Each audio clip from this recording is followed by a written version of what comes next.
Pulse Oximeter is a small and portable device that you can use at home to check your blood oxygen saturation levels. This is basically the amount of oxygen in your blood at any one time.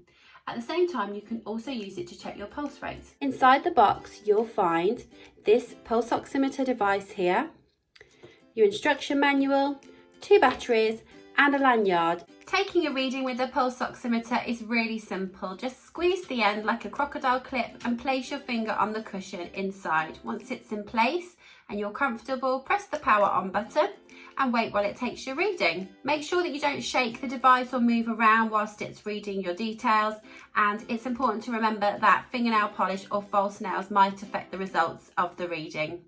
And as you can see there, my blood oxygen level is 98% and my pulse rate is currently 68 beats per minute.